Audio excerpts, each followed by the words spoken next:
No, you don't want to be. Hello and welcome to Rebel Republic. I am your host, the best podcast host in the universe. Steve. Questionable. That's very questionable now. Yes, Very, very questionable after some very of the things I've seen. questionable. We had Lyndon Johnson on before. Great, And great guy. Yeah, I got his number apparently confused with everyone else's. So, but he still would like to come on the show if you want him. Lyndon Johnson or Yeah, Lyndon Johnson. He coached at Maryland with Randy. yeah, what was he confused with? You were confused with what? I thought I was talking to Ambrose. I was on a group chat with the three of them, and I got their numbers confused. They're both 301 area codes. Yep. And Lyndon was great. Lyndon never talks to me, so Lyndon's great. I assumed it was him. I didn't assume it was not. I thought it was Ambrose the whole time, but I'll double check. I wanted to ask you because everything I read, there was supposed to be a ceasefire with Israel and Gaza, and Hamas refused to release hostages, and it caused massive hostility, and all peace and love and all that good stuff just vanished in a blink of an eye. And I was just curious as to who's responsible for that. Why did that happen? And was it a ploy all along? That's a bunch to unpack there, Frank. Do you want that first, or do you want me? I'll take it, Dave. I'm prepared. I'm prepared. That was like 18 questions all at once. Well, I was just surprised because everyone was excited. Bottom line, if anyone expected when they talked about a ceasefire and exchanging hostages and prisoners from the Israeli side to sort of expedite some sort of peace deal, if anyone thought this was going to be smooth sailing and was going to be an easy deal and was going to happen fast, does not know international politics and the tensions that have always been happening in the Middle East region, and especially with Israel versus all the other Arab nations. This isn't going to be some sort of handshake deal. This kind of treaty will take tons of time. There still are things that have to be smoothed out. We still need more exchanges of hostages and prisoners from the Israeli side. There needs to be some sort of peacekeeping force, I would think, or some sort of temporary stabilization unit to be sent there to be able to monitor whose side is doing, and I can tell you whose side is doing the corrupting or the problems, but there needs to be monitoring of this. And then there needs to be input from the Arab nations that are actually going to come in and drop $58 billion, which they've committed to rebuild Gaza. So this isn't just the U.S. and Trump running in and shaking a hand and saying, cool, guys, everything's back to normal. This is a whole restructuring, rebuilding, and almost from the Israeli side, they want some sort of guaranteed breakup of Hamas. They just don't want that organization floating around anymore. So this is going to be a delicate situation. It's going to take time. I am hoping and praying that it will work out. I think it will, but and something needs to happen within a structured time frame. Will it? No, it's going to take longer. So I'm obviously. Can I go quickly? Your headphones will work now. I'm obviously confused. Quickly expand on some of that. Please do. Yes. So I think I agree with a good amount of what Frank said. I think Frank's kind of in the right path on some of this stuff, a good amount of it. I think the fundamental issue at this point is that the Israelis have been patient with the expectation that the hostages would be released. The ones that are alive, that is, at least.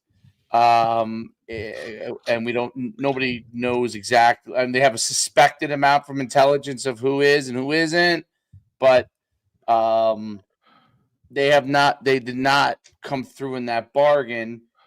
Trump, unlike Biden, said, "Hey, this is the deal. If you release these hostages, there'll be we'll keep the ceasefire and work this thing out. If not, the Israelis have the right to do whatever they need to do." So whether you agree with that, what Trump said that or not, the bottom line is that the Israelis and Trump's group have a lot of trust from the prior time he was in, where they had a pretty good relationship. Trump and Benjamin Netanyahu. So I believe that once that was not done, you got a situation where they're going to go in. The bottom line is Hamas has to be removed, and I think that's fairly well understood by most reasonable-minded human beings, at least in the United States and obviously Israel. But the issue stands. The issue stands that I don't know what this guy's writing about, but I'll address Manuel Cadre fuckboy. So anyway, so so as it stands, the bottom line is that Hamas has to be removed. If they don't comply, if they don't comply, Israel will continue to attack Hamas targets in Gaza, and that will continue until they release the hostages. And then from that point forward, then you'll be able to have a conversation about what should happen in the Gaza Strip. More than likely, if it is not Hamas removed, you have zero chance of anything working. If you remove Hamas, you have a chance. I do agree with Frank on that. There probably is going to have to be some cooperation with other Arab nations and the United States and Israel on improving the Gaza Strip, however that is going to be improved, so we don't continue to have continuous recourse. But the Israelis are not going to give up Israel. That is not going to happen. It's never happened. The United States is not going to allow that to happen. Trump is not going to allow that to happen. And that's one of the things that is a sticking point for obviously Hamas with Israel. And until that is removed, there's not going to be a chance there. I do not think that the Israelis should back down to anybody in this situation until there is a reasonable group in power that you could have a reasonable conversation with, and that is not currently the case.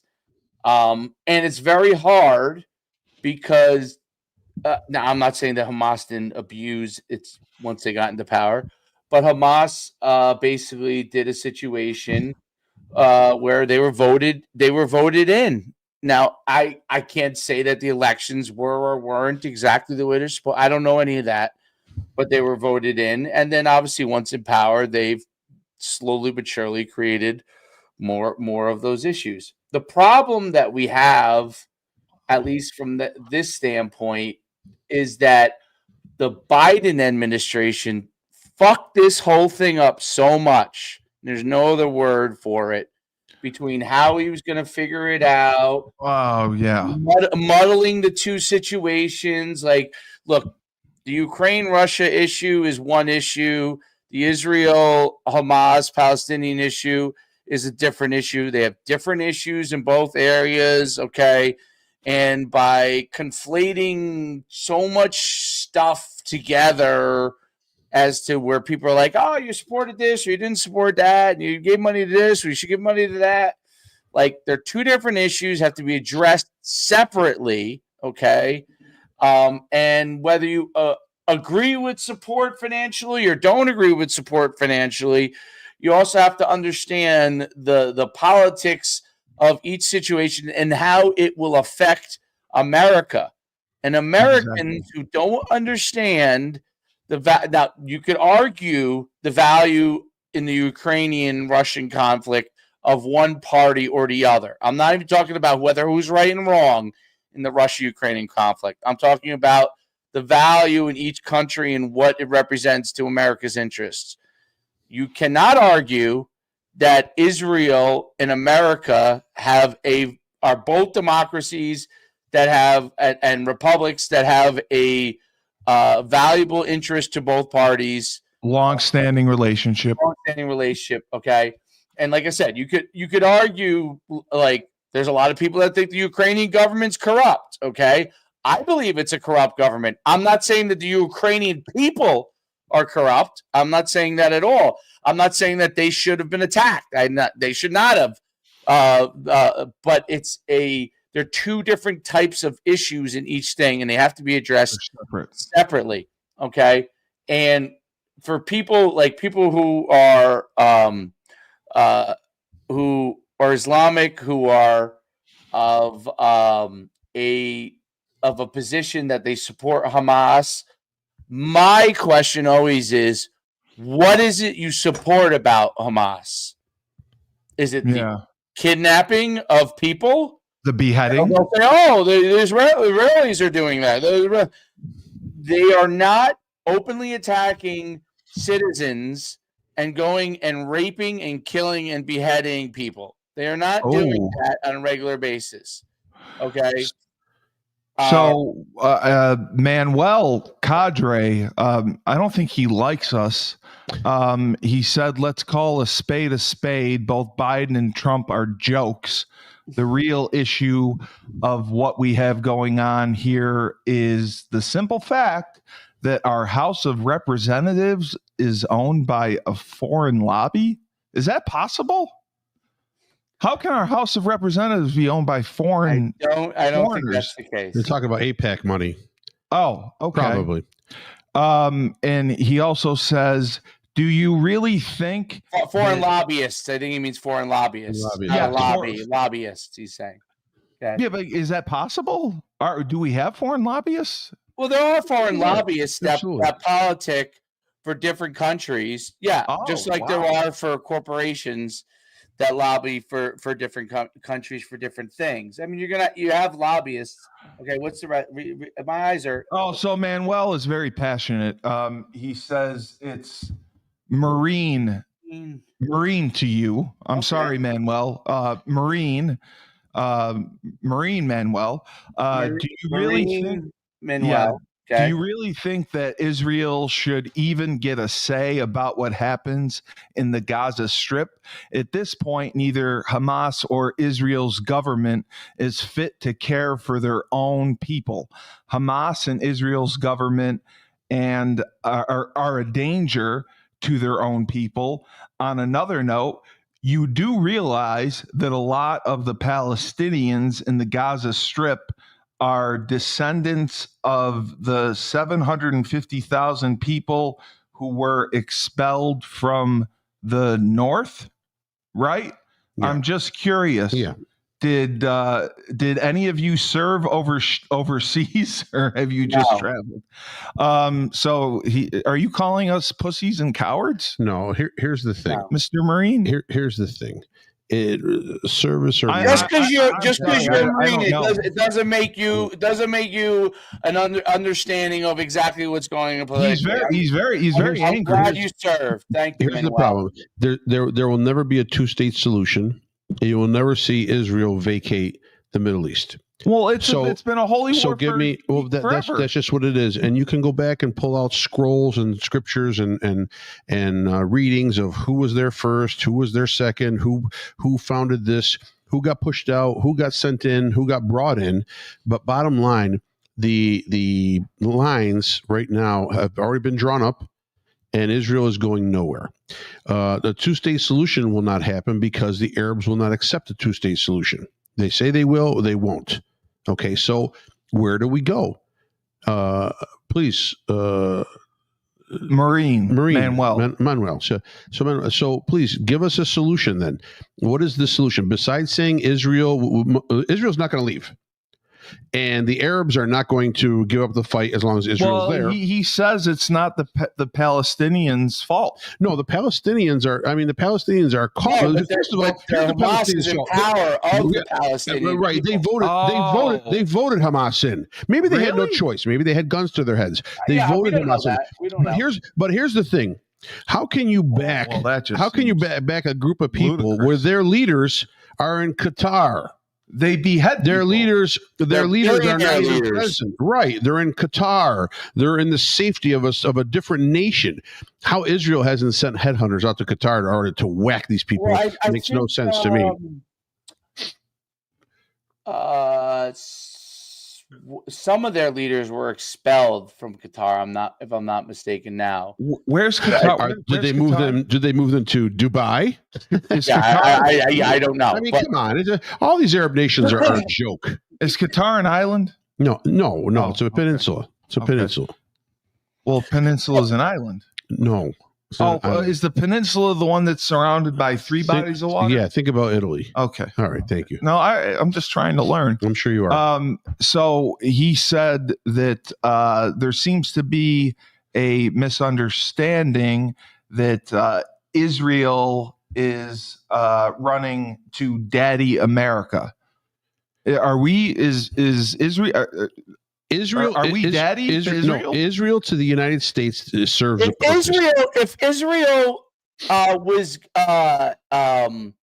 in a situation where they could have gone in, and if Biden didn't slow everything down, this would have already been mostly taken care of. Yeah. Okay. Now you could argue whether you would have liked that to happen or not, but that's the case. Biden, I think, overall has his hands in 7,000 different cookie jars, and when that's the case, he wanted to slow down Israel for taking. I don't know the exact reason why from taking out Hamas, but you cannot argue that if Hamas is not in power, there isn't a better opportunity to have a conversation. Obviously, as Hamas is in power, it's not going to change that the Israeli people are going to be. Oh, he made another comment. What does that have anything to do with that? Whatever. I mean, we weren't alive in 1776, but we do have laws from then. I mean, these arguments don't make sense. Israel serves a purpose for the United States right now. They are the spearhead as far as information from the Middle East. Terrorists to follow and track, terrorist organizations to follow and track Arab countries that are planning things against the free world. So it could be whether against Europe or against the U.S. Bottom line, Israel serves a purpose. That's why the U.S. backs Israel. Well, whether it's money or whatever else it is, I don't think that. He disagrees. Obviously, Manuel just has a thing against Israel. So, well, no, that's okay. He says that it was Netanyahu who funded money through Qatar to fund him to keep both the Palestinian factions purposely segregated. To keep both Palestinian factions. I mean, Hamas. To fund Hamas? Yeah. So Netanyahu was giving money to Qatar to fund Hamas. Please show me that. Or to keep the leaders there in Qatar. I have no idea. It doesn't matter. It's called divide and conquer for a reason, he said. We're not dividing and conquering and we're ignorant. They're not dividing and conquering anything. We're ignorant? Bottom line, what they are doing. I don't think I'm ignorant, Manuel. Bottom line, what Israel is doing is what any sovereign country has the right to do. If over 300 of your fellow citizens are killed, and excuse me, a couple thousand are killed, and over 300 are taking hostage and brought to another area of the world. Well, that's slavery. No, it's not slavery. Oh, you have the absolute right as a sovereign nation to go in and what has caused that. Bottom line, number one. Now, if you want to go back and go tit for tat, the Israel did this to the Palestinians, the Hezbollah did this to the Israelis, Hamas did this to the Israelis did this to Hezbollah. Okay. Bottom line, you can go back and forth all day. Just realize this: Israel will never leave the Middle East. That is their sovereign land now. The Arabs will never take part in a two-state solution because they hate Jews. So give me a solution of what it is besides every 10 years it's got to get sparked up and people got to die. There is no two-state solution that will work.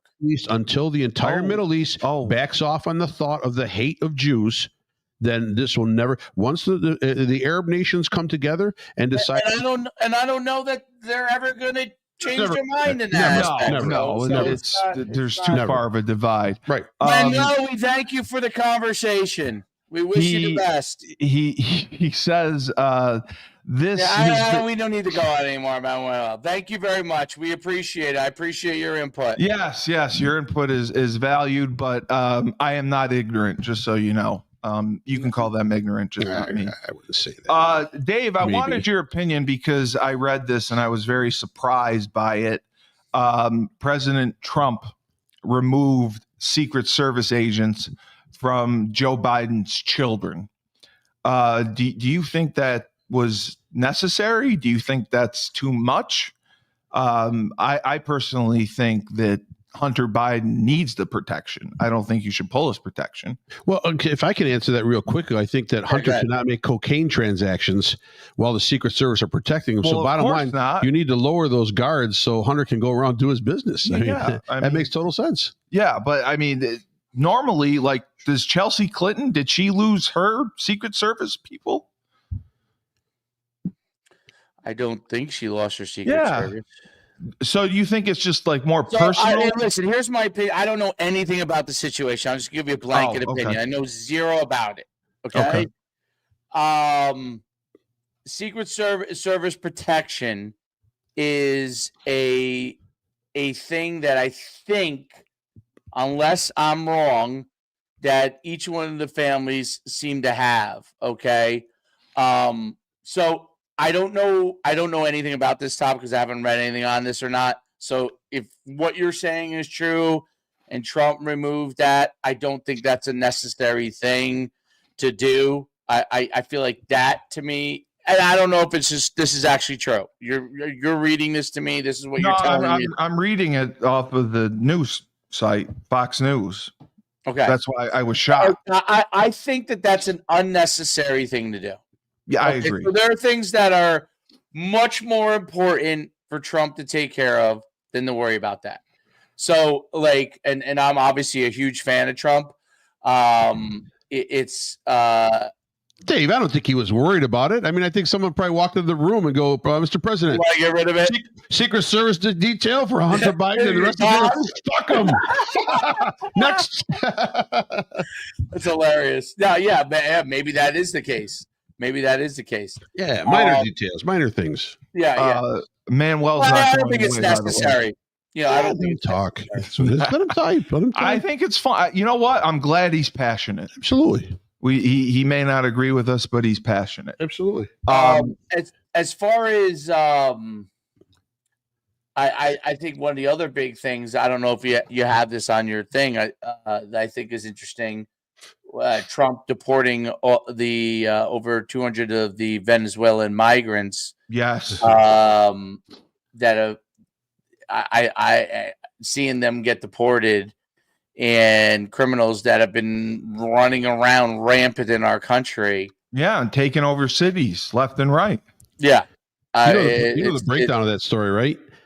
So before the judge could put the order in process, they knew it was coming about. As far as having the plane turn around or stop them from leaving, they expedited the flight and got those criminals in the air and got them out of U.S. space. They were in international waters when it was declared. Right. And that was Stephen Miller and Kristi Noem coming together. Right. And actually, deciding to let's get this right away and get over with. And then they'll figure they'll fight it out in the Supreme Court on the way back. But they dumped those 200 back in El Salvador, where they dropped them off to, and came back for the next 200. So I think it's a genius move. Yeah. I think these people don't need judgments. They don't need due process. They don't need anything. They're illegal to begin with. They're criminals to second that, and they're violent criminals. And they were in prisons here anyways.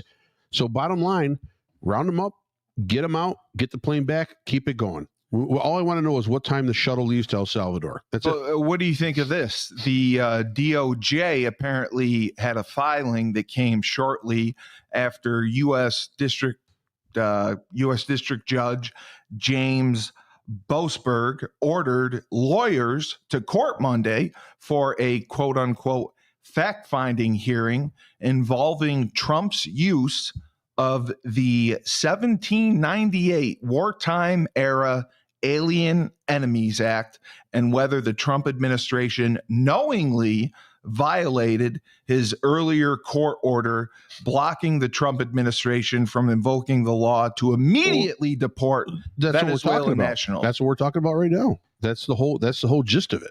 Right. Yeah.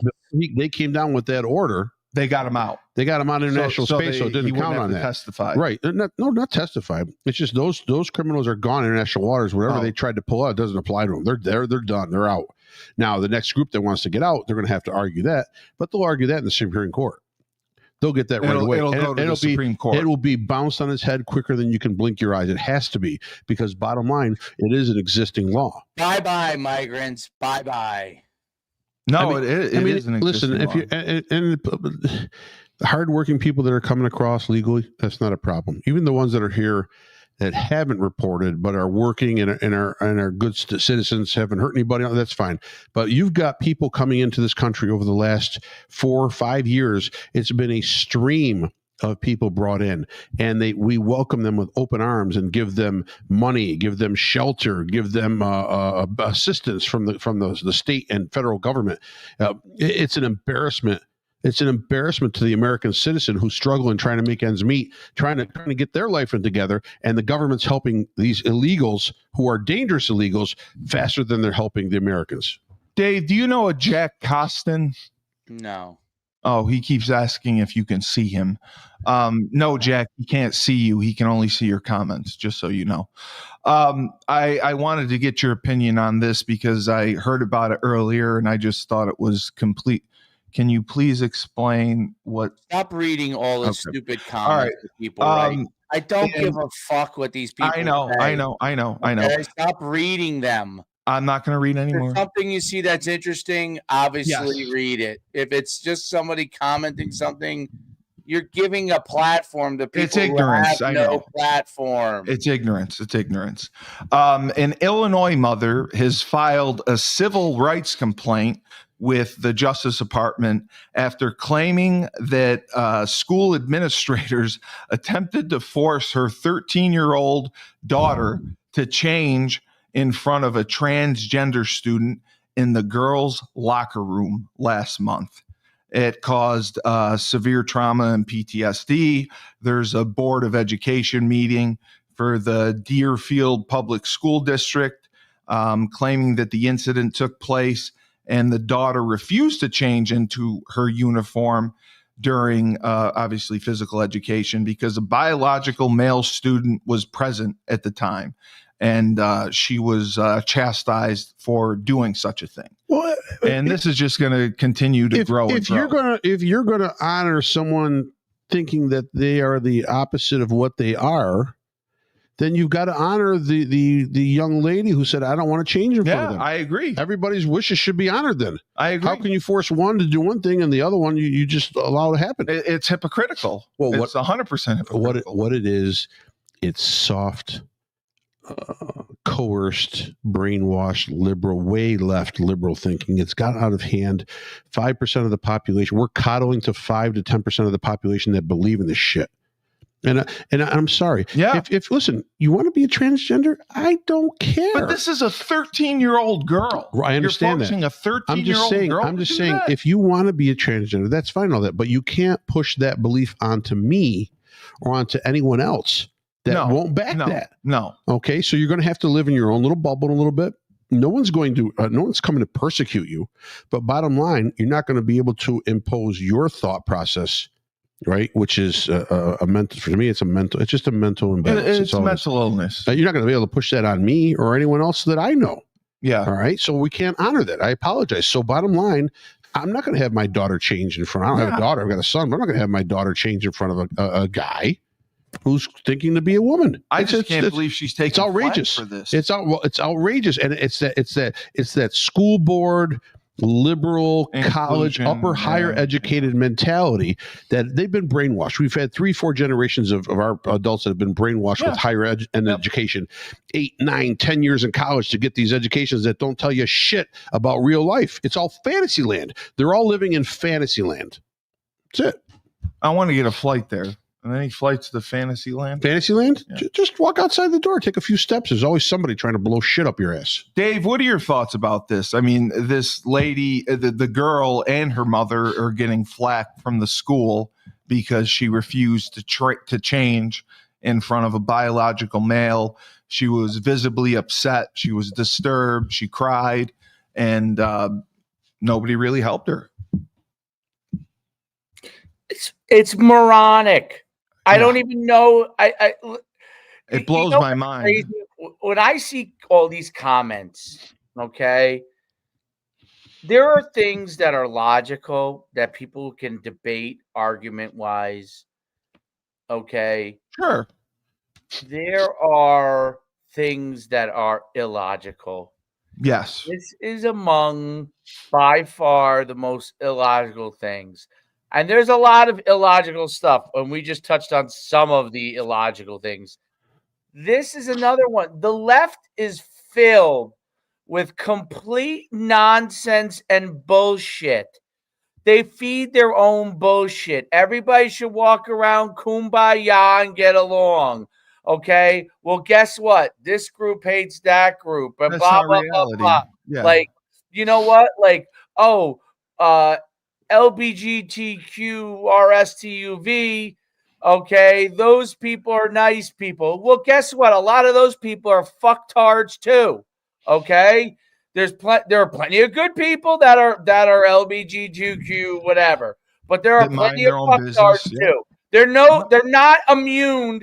Unlike what the left thinks, there are people in all walks of life that are idiots. Okay, that do things the wrong way, that are criminals. Okay, the difference between the left and the right is the right understands that. The left does not. The left thinks because you're on the left that somehow you're immune to societal rules and laws. Right. It's unbelievably absurd. They're fucking morons on the left. Okay, if you're on the left and you believe all of these things that men, because they decide today they want to dress up and be a woman, should be able to undress now in the female locker room, you're a fucking idiot. A fucking idiot. You're an idiot. Okay, yeah. You want to slap some tits on yourself and go swim in the 100-meter breaststroke and beat up on girls in a fucking volleyball match because you're fucking a moron up top in your brain. You're a psychopath. Get the fuck out of the sports. You're an asshole. You are a psychopath. Okay, go play against men. You run a 5-minute mile as a man. You suck. You go run in high school as a girl. You're a champion. Give me a fucking break. I love the Dave Chappelle skit where he was like, I know on the outside I'm a black man, but on the inside I feel I'm Chinese. Right. Oh, That's more accurate, by the way. That is Right. more accurate. Right. Okay. Right. Than someone thinking that they are a man, and that all of a sudden they were okay. I get it. Listen, if you feel like you should have been a woman and you were born into the wrong body, You're gay. no problem. No problem. Live Right. your life. You're not going into the female bathroom with other women while they're dressing for a sport. Right. It's not happening.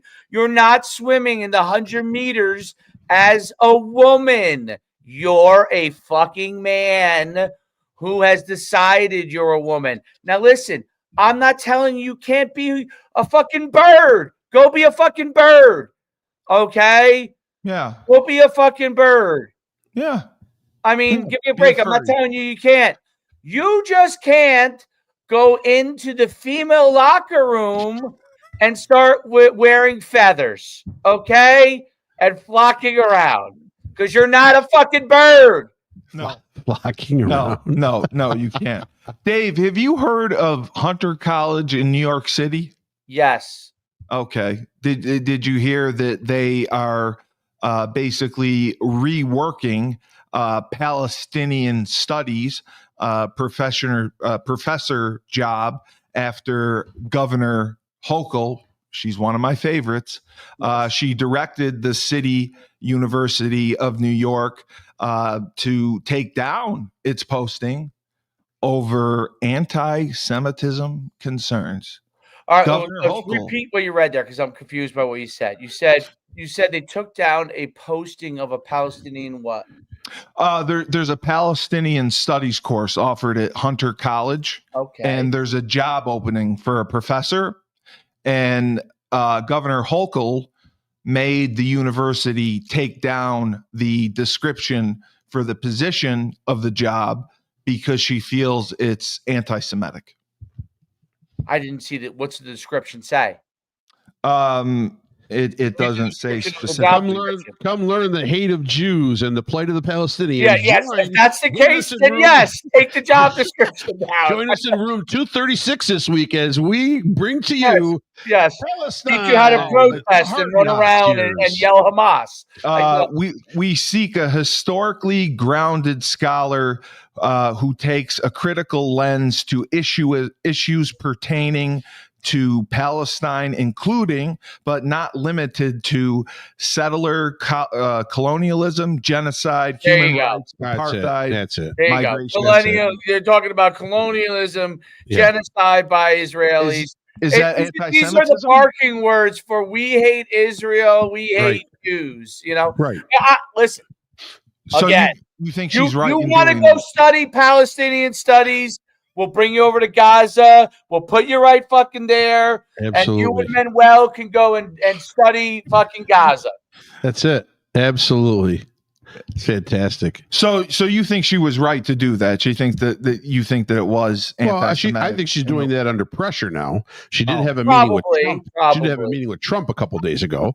So I think if there wasn't all the issue with Colombia, okay, and when you look. There are certain things that, like, if your course, I'll read you a Palestinian course, that would make sense to me. All right, I want to teach you the history of the Palestinians. Okay. Would you like to learn about when the Palestinians originally came to the Palestinian area, whether it was occupied by Israel or not? Do you want to learn about what our culture is? Do you want to learn? Those are things. When you say colonialization and genocide of the Palestinians, you're not saying it about you're not accusing I don't know, to the Israelis, South Africa of doing it. You're accusing one particular party. Could I interest you in an application for Hamas? Yes, that would be part of the course. Right. Actually, you know what? I would have respected it more if they just said that. You're right. Just come out with how about today in Colombia, the protesters that are still there ravaging the campus? They're still They're ravaging. still the there. Yeah, campus? they're still there protesting and At Columbia a University? lot of paid actors. Yes, Oh my God. they put a couple janitors of Columbia University and they locked them in a room in a closet. Wait, what? What? Yeah, they locked a couple janitors. Yeah, because they thought that the janitors were squealing on the protesters to the school administration and authorities as far as who's tied into Hamas and who's not. Or What is Columbia University doing? I mean, what are they Apparently doing? nothing. They They're are- allowing it They Why are they allowing this nonsense? they are embarrassing higher education. because they're a liberal Ivy League They are embarrassing institution. higher education. Wouldn't they do it at There's a Princeton? lot of liberal groups, and probably a lot of them would allow that, but I don't know. It seems to me that it's absurd that one of the best institutions in America would allow themselves to just so be like openly destroyed. My guess is they have a high level of Jewish people in the school. I'm guessing. I don't know. They do, and they've been forced to hide and run in fear on campus, not even come to campus. Some have decided not to come back to campus because of what's going on, the daily torture of protesters. That a lot of them are paid protesters. You got to realize something. They have been shipped in. Yeah. Paid protesters? Absolutely. You can get paid to protest? You can get paid to hold a sign. You can get paid to protest. You can get paid to march. I have no idea. You'll have to talk to your local DNC. Your local, your local DNC rep should be able to direct you in the right place. Protest. Yeah, and some are there, but the agitators are there, and the extras are jumping on, and then the fools are surrounding it. So the fools are those young college students that are buying into this and are joining a movement that has no gumption whatsoever. Not in this country. You'll have some crybabies and some protesters and some people that go against what is trying to be promoted as sane advice. In that, hey, listen, you can protest if you want to. Go get a permit. Go stand out in front of on public property and have your peaceful protest. But don't threaten and harass people that you feel are Jewish. Don't scare people from coming into the campus. Don't trash items or possessions on the campus. There are rules to be followed. So if you fall into the latter part and you're causing chaos and you're breaking stuff and you're threatening and you're scaring students, you need to be forcibly removed. And that's what's not happening. They're not using enough force to get enough people out of it. They arrested 11 or 12 the other day, but that was at Bernard College, actually, not even at Columbia. So they haven't done Barnard is the sister college. Right. It's the female. Originally, it's still Columbia. Yeah. Right. Yeah. So they haven't done their due diligence as far as cleaning up this mess. You want to protest? Do it in the right way. Got no problem. That's what the First Amendment is for here. You want to be violent about it? You want to scare people? You want to intimidate people? You got to go. So I can come outside of Tony's and protest all day if I want. All you want. Go get a permit first, though. If not, you're going to have to do it on the street, not in front of Tony's.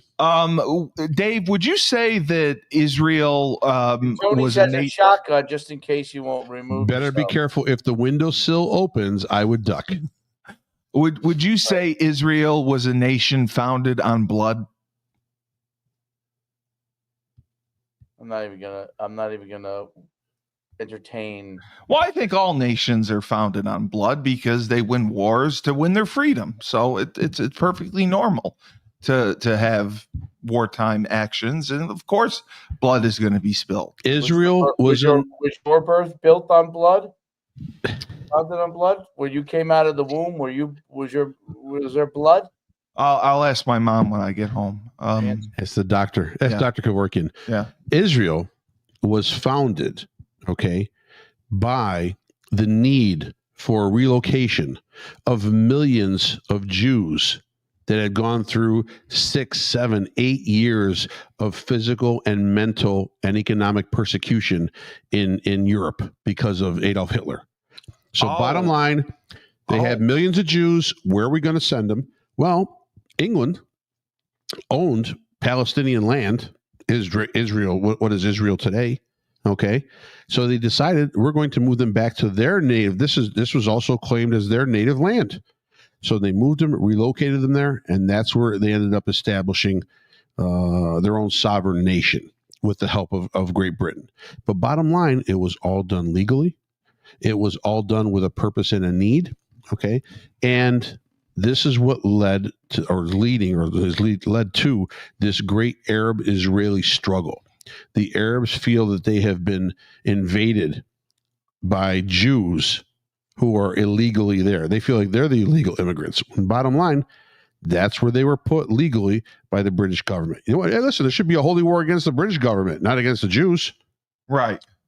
Wow. How about the fact that the Jews were conquered by the Romans and forced out, were conquered by this group and forced out? It's no different. Like, I mean, you could go through throughout time, all the different things that have been done to many different factions throughout the world. Yeah. Yeah, of course. There is one common place. There is one common thing that has taken history throughout time until from the beginning of time that the Jews have been persecuted. That is one common place. There's no doubt about that. From the beginning of time, they have been persecuted. Okay, I'm not saying that every religion or Christianity has been persecuted at different points. Catholicism has, but there is one common that has always been the group that has been, from a religious standpoint, has been persecuted. Okay, it is the Jews, and listen, conquerors have conquered through different places around the world throughout time. Okay, you could go back to Alexander the Great and the Romans and the Greeks and many different groups that the British, okay, that have conquered many different groups of areas over the course of time. In some cases, their land has been returned to people that were originally conquered. In other cases, including where we live to this day, America, where the groups that came in here eventually conquered all of America, and you have America today. Now, can you make arguments in all these different cases? Possibly, yes. But there was one situation that was a nation of Israel. Okay. But many times they've been broken apart for many different reasons. Okay. Before it was Islam was a religion that was even in disagreement with the people of Israel. There were different faction groups that were attacking Israel that were different countries over time. And it's all kind of always been a turbulent area to begin with, obviously, because a lot of religions claim certain birthplaces associated with that. And your own religious beliefs dictate a lot of who you feel is right and wrong in this situation. But I can tell you fundamentally what is wrong. Going in and people driving into people's houses and sticking kids into ovens and cutting people's legs off and dismembering them, taking women and raping them and removing their body parts, because that's what Hamas did. That is exactly. That all sounds fine, Dave. I That's thought what you they were back. I thought you were That going all to say sounds fine. I thought you were going to say the Nazis. Listen, Hamas did Oh, that? what does that sound like to you? October 7th. What do you think happened October 7th? I don't know. They That's did. why I'm trying to learn. That's a great point, Steve. You made that accidentally. I'm trying to learn. That's a great point. That is what it said. What does that sound like to you? It sounds like what the Nazis would do. Right. There you go. Right. So when you want to know why the Israelis are so up in arms, that's why you're up in. And listen, I just saw something. I don't know the history behind this, but I just saw something today in Ohio where one of the first all African American communities was formed post Civil War to give them a safe haven. Okay.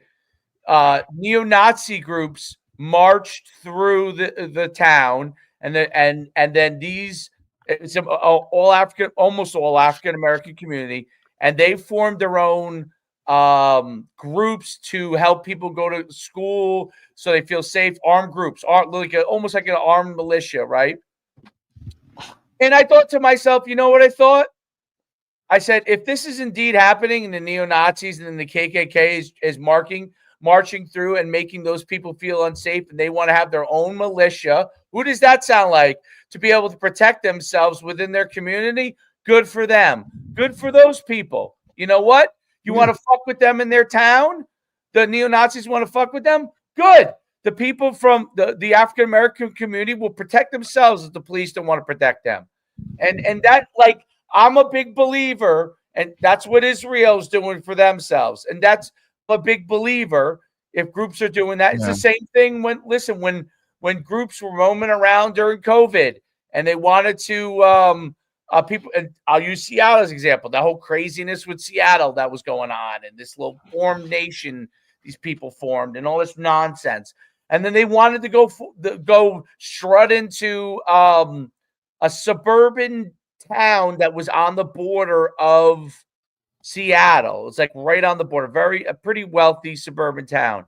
Those people formed a line. You can't go down this street armed. Okay. To me, that's what you have to do to protect your people. Okay. Now, those are very much within the laws of our country, you know, those kind of things. Very much so. Yeah. And I think, no matter what the group is, whether you're Italian, whether you're Jewish, whether you're Black, whether you're Asian, whether you're Spanish, whether you're Catholic, German. you're Christian, you're whatever it is, if you are in a group, okay, and a group is fundamentally threatening you from nothing that you've done. Okay, you've done nothing but exist. Then you have a right to protect yourself. Absolutely. The Arabs since 1947, 45 when they got the 47, they made a decision. They will never, ever, ever let anyone get the upper hand on them again. And they will never, ever, ever give up fighting. The last Jew will die on Israeli land before they would surrender to another entity. There have been 5 Arab-Israeli wars in the last 65, 70 years in that region of the world, starting in 47. There are 5 Arab-Israeli wars. The entire Arab population, all those countries, all gathered together to send in troops from all different angles to try to rid themselves of the Jews.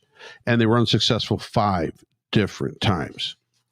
So after that, what has it been? It's been terrorist incursion after terrorist incursion after terrorist incursion, rockets being launched in there, and Israel will not back down. Israel will be there forever. So again, I put it out to the audience or to anybody else who wants to back the Hamas terror that's been going on. Listen, again, it's been going on for decades. Give me a different solution. Israel is going nowhere. The Arabs will not have a 2-state solution because they hate the Jews. Give me a solution. Now, the only solution is this. The Arabs need to pull back on their hatred of the Jews. And since there's been a back and forth war for so many years, it's never going to happen. It's never going to happen because blood, talked about as a nation built on blood, there's been blood on both sides, and both sides can't forget the blood. And so they continue. It's almost like the old Italian vendettas. And that's it. And they're going back and forth, and they fuel themselves on hate and remembrance of their loved ones that were killed. And so somebody give me a different solution. There is no other solution. This will go on forever. Dave, my Uncle Tom was visiting. He's watched the show and is a fan. And Frank has met my Uncle Tom. He's a staunch conservative. He wanted your thoughts because he thinks it's a great idea that Canada should be the 51st state. And he loved that you brought it up, and he just wanted to hear you expound more on it, if it would be a real possibility. He said, we do everything for them between, our military protecting them. They offer very little to us. And why wouldn't we just add them as a state? Well, I don't know if Canada is worthwhile to add as a state. Yeah. If you were to look at it from a natural resource standpoint, sure, maybe there's certain things. I don't think Canada would be a good 51st state, and I'll tell you why. There's so many fucking liberals that live there that I'd have to deal with another state that's going to vote fucking blue. They are liberal up there too. Oh wow. Yes, So- very. And they have the ability to be liberal because we protect that. You know, they're like they don't have to worry about getting invaded or anything like that.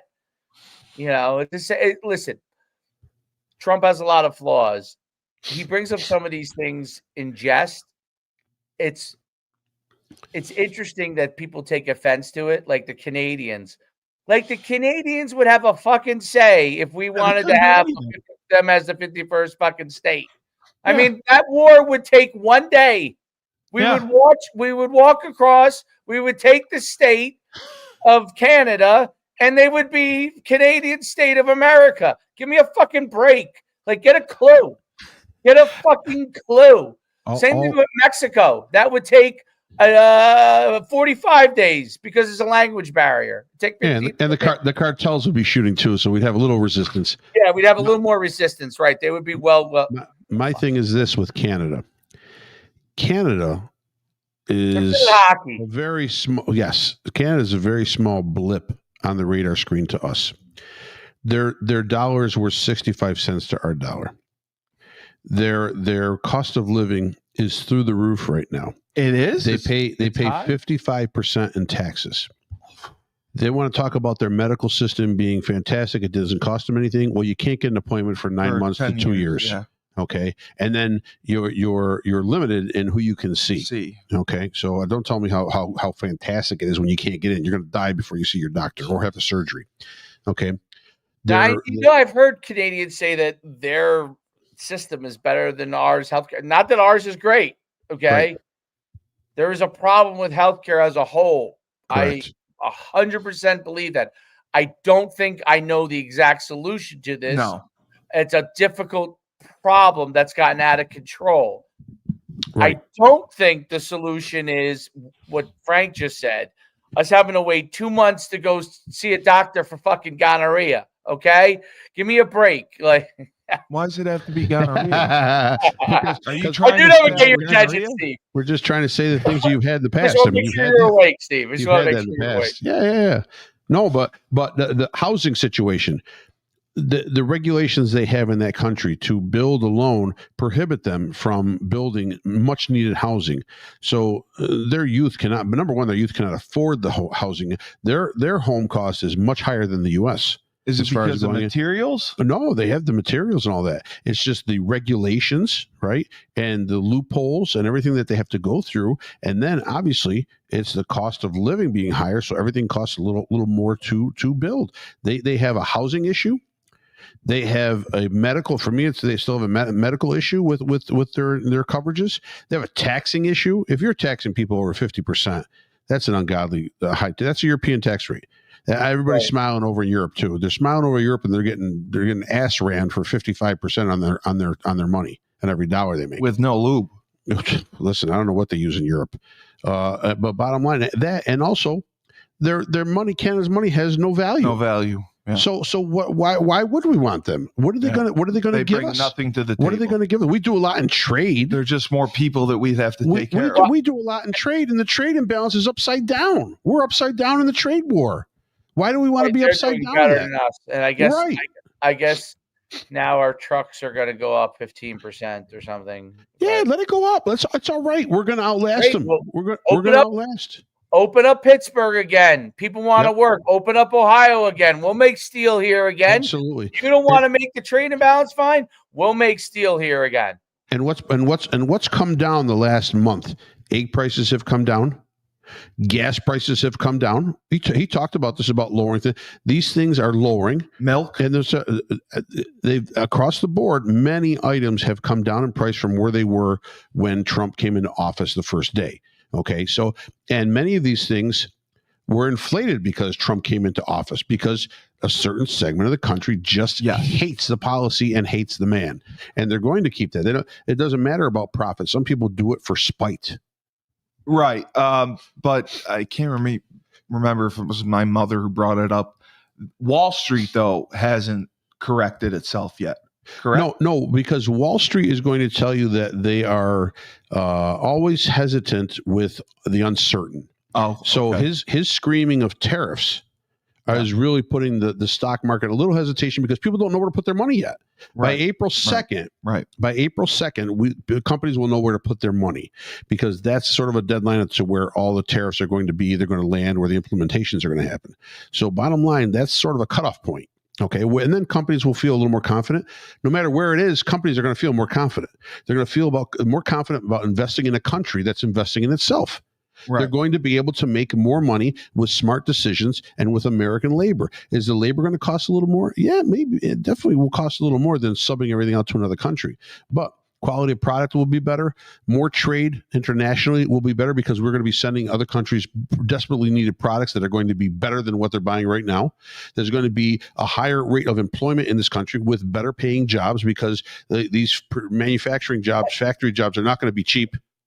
So and here's a simple thing for the countries overseas, okay, from a tariff standpoint. With the trade imbalance, you've made oodles of money, okay? With the trade imbalances, even like China, where you get like, if you get some of your Temu products or some of the cheaper things. Shine. Temu comes from China? Temu's, I think it's China. I don't know if the company's China, but a lot of the products that are on there are Chinese. My point is this. I love Temu. So do I. Okay. So here's my point. I thought it was good. They have gigantic margins. Things they're making are so cheap. Yes. So the bottom line is, don't tell me that they're not making a 200, 300, 400% on these products. Okay. They'll swallow the 10% tariff. That's exactly right, Frank. Yeah, they'll swallow it. Swallow it. Most of them will. Most of these companies will. They're going to pass a little bit on. They have to. And the rest of it, they're going to swallow. And so now what that's going to do. And they're also going to be cheaper than every other product in America. So if you still want to get your Temu products or your cheaper Amazon stuff, you're going to be able to get it. Okay. Right. The problem is, we're not going to just allow these trade imbalances where we get the short end of the stick on everything. Yeah. Right. And no, American companies, they're gonna find other providers. Well, I don't want if your tariffs are 25% or 50% on us coming in from buying certain things. Listen, so the egg thing, the Canadian egg tariff was crazy. So we went to Turkey and we bought, 40 billion eggs from Turkey. Well, I thought it was the bird flu that caused the egg thing. Well, the bird flu did, but now when we have to sub out, we killed our own chickens. Oh, that's correct. That's what Biden's solution was. Their fucking moronic solution was to kill the chickens. Six chickens had the bird flu. Kill them all. Kill them all. Now they're talking about vaccines for the chickens for the bird flu. Fine, I got you. But, it's a little too late. Now, granted, we're going to rebuild that stockpile of chickens up that can produce eggs. I hope it could be a 6 month. It could be a 6-8 months. But right now, you've seen egg prices lower because we have bought eggs from different distributors, because we're not going to pay the tariff. The tariff got passed on to the eggs that we were buying that we couldn't produce. Exactly. That's all it is. It's a trade game. And listen, Trump is not dumb. Right? No. Economically, he's not dumb. I don't care what any of these people say. You don't like him, bad man, orange hair, talks like a child. Gotcha. Yeah, he insults people. Yes, he's got orange hair. Yes, he has a low tolerance for people that talk back. Yes, he wants to be stroked. He wants to be said he's the big guy in the room, right? His hair is orange. But bottom line, you have to understand something. The guy didn't get to where he was in business. Oh, they say, well, he started out with millions. Yeah, he started out with a few millions. He turned into like $7, $8, $9 billion. Right. That's not bad, right? No matter bankruptcies and no matter changing of guard and no matter any of that stuff. The guy knows business and he surrounds himself with people that know business, Yes. right? Big business. Not like selling, chewing gum on the corner or lattes out of a truck. This guy understands and gets people around him who understand big business. And the idea to drive big business, you have to have big ideas and you have to take control of the playing board. Right. These tariffs are allowing him to take control of the playing board. Dave, I just had wanted to ask you, my Uncle Tom again, he was here. He likes the show. Or Uncle Tom. He's white. He's a white Italian. But he wanted to know your thoughts on the Gulf of America, being called the Gulf of America. He thought it was great and hilarious, and he thinks that it's perfect. Do you think it's the right move? Sure. The more things you can name after America, the better. Yeah. Do I care one way or the other? It's not going to make a difference, right? I don't really care. Well, it does make a difference. It does? Absolutely. It does make a difference in the sense that there's a pride factor, as you see, with the Gulf of Mexico that the Mexicans have about the Gulf of Mexico. Well, the Mexicans let all the illegals into our country, so they don't get that pride. You're missing the big point. Oh, go ahead. Go, Frank, because I don't know what it is. Yeah, the reason it was named Gulf of America was because in the waning hours of Joe Biden leaving office, he signed a whole bunch of executive orders that banned drilling, banned explorational research, banned anything to do with the oil industry in the Gulf of Mexico. U.S. couldn't do it. Well, Trump changes the name of Gulf of Mexico to Gulf of America. So now all those things are go find. Where's the Gulf of Mexico? Ain't there no more. So he outsmarted the Brilliant, 81-year-old. Brilliant. I think it's a genius idea. I think it's one that needed to be done. Now, what's going to happen is you're going to see is that every executive order that Joe Biden signed may not be valid. Well, because he was mentally incompetent. No, that had nothing to do with it. It was because he was using an auto sign pen. Oh, the rubber stamp. Correct. Yes. So realistically, he never really signed it. It looks like he was never around signing these executive orders or these documents that they would bring in front of him. Dave said they gave him a nice. True? That is true. That is true. They said the only one that he actually signed with his hand was his letter pulling out from the race and allowing Kamala Harris to actually go in and run as the candidate elect. Forced to do. Right. So now you're talking about pardons to his family are going to get thrown out. Who's going to get pulled into the investigation again? Family. Well, they just said they're taking the Secret Service away from his family. Well, that's step one. Well, he got pardoned. He got pardoned from his father pardoned him from any tie. Hunter got pardoned? Correct. He got pardoned by his father. And so now this will just open up the door to be able to open up investigations if needed to be able to tie in where money was coming in from overseas to the Biden family if they need to pull that trigger or not. So if I got in trouble in New Hartford, could my father pardon me? No, he's not the Pope of Greenwich Village. He can't do it. Nope. He probably wouldn't do it anyway. He would not do it. You would be thrown to the wolves. Yeah, absolutely. You'd be skinned alive, as we say. Dave, my last question to you: if you had to pick one person, either Joe Biden or myself, to solve the Israel-Hamas conflict, who would you pick?